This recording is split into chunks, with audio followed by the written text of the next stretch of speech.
Haleluya, puji Tuhan, salam sejahtera bagi kita semua. Keluarga besar GPDI LSAD Magelang bersyukur untuk setiap kasih setia Tuhan dalam kehidupan kita. Jika kita ada sampai hari ini, itu semua karena kasih Tuhan dalam kehidupan kita. Bertemu kembali dalam Renungan 79, dan mari terus mengalami pertumbuhan dalam 365 hari yang mengubahkan kehidupan kita. Rise up, bangkit, bergerak, berdampak. Puji nama Tuhan. Untuk renungan kita pada hari ini terambil dari Roma 10 ayat yang ke-9. Saya akan bacakan untuk kita semua. Demikianlah bunyi firman Tuhan. Sebab jika kamu mengaku dengan mulutmu bahwa Yesus adalah Tuhan dan percaya dalam hatimu bahwa Allah telah membangkitkan Dia dari antara orang mati, maka kamu akan diselamatkan. Amin. Untuk judul kebenaran firman Tuhan pada hari ini adalah akui imanmu. Kita akan sama-sama belajar menggunakan metode OIA. Yang pertama adalah observasi. Tokoh yang ada dalam cerita ini adalah Paulus. Untuk latar belakang dari cerita ini adalah Rasul Paulus sedang menekankan bahwa keselamatan yang sejati tidak datang dari usaha manusia atau ketaatan pada hukum-hukum Taurat, melainkan keselamatan itu datang dari penebusan Allah dan dari iman kita kepada Yesus Kristus, yaitu iman yang lahir dari hati yang percaya bahwa Allah telah membangkitkan Yesus di antara orang mati dan dinyatakan melalui mulut yang mengaku bahwa Yesus adalah Tuhan.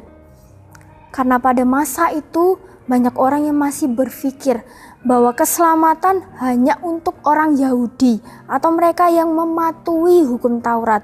Padahal Paulus dengan tegas mengatakan bahwa Allah memberikan keselamatan bagi siapa saja yang percaya kepada Tuhan Yesus tanpa membedakan bangsa, latar belakang, dan iman yang dimaksud di sini bukan hanya sekedar percaya secara pengetahuan, tetapi keyakinan yang benar-benar mengubahkan hati dan hidup, yang mengandalkan sepenuhnya karya penebusan Kristus dan bukan usaha diri sendiri, melainkan iman kita kepada Tuhan Yesus yang satu-satunya adalah jalan keselamatan yang pasti.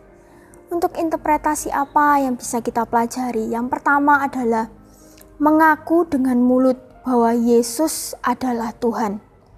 Kata mengaku dalam bahasa Yunani adalah homologeo, yang berarti adalah menyatakan secara terbuka, jujur, dan sadar bahwa seseorang mempercayai dan tunduk kepada sesuatu. Mengakui Yesus sebagai Tuhan bukanlah hanya sekedar formalitas, tetapi terlebih dalam pernyataan iman yang tulus dan berani. Pada saat itu Paulus menyebut Yesus adalah Tuhan.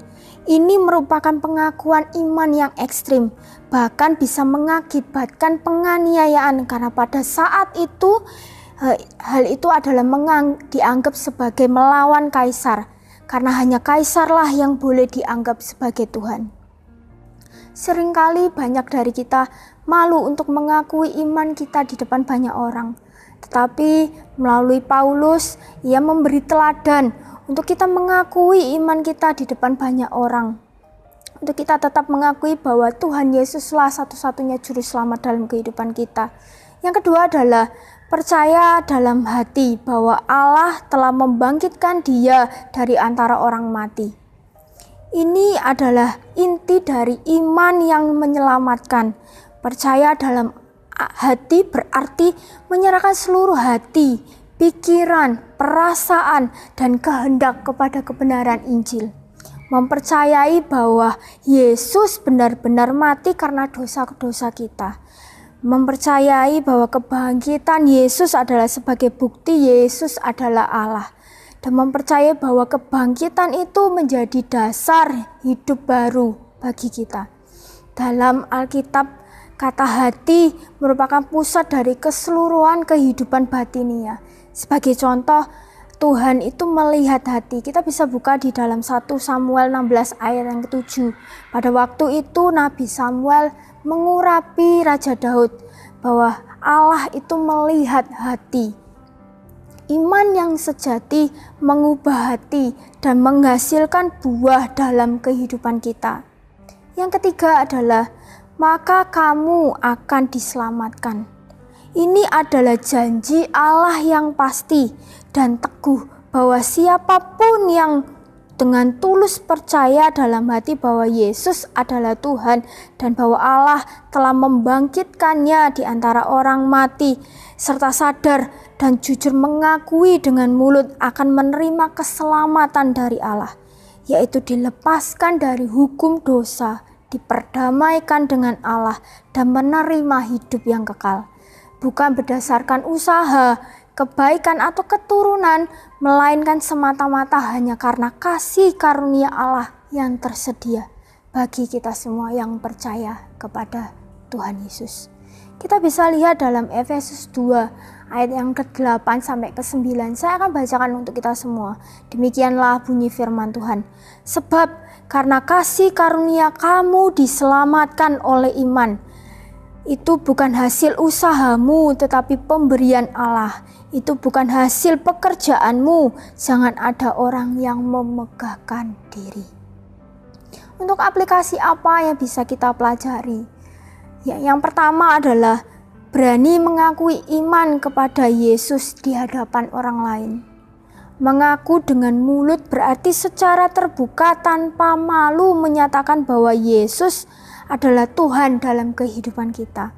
Sebagai contoh dalam kehidupan sehari-hari bisa diwujudkan dengan kita tetap setia datang ke gereja walaupun di tengah-tengah lingkungan yang mungkin menolak kebenaran.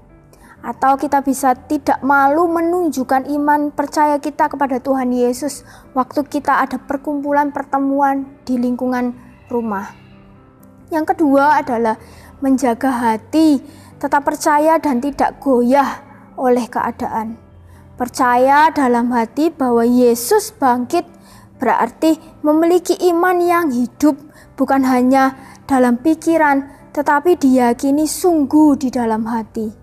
Hal ini membawa dampak pada ketenangan dalam menghadapi masalah karena kita tahu bahwa Yesus itu adalah Allah yang hidup dan memegang kendali dalam kehidupan kita.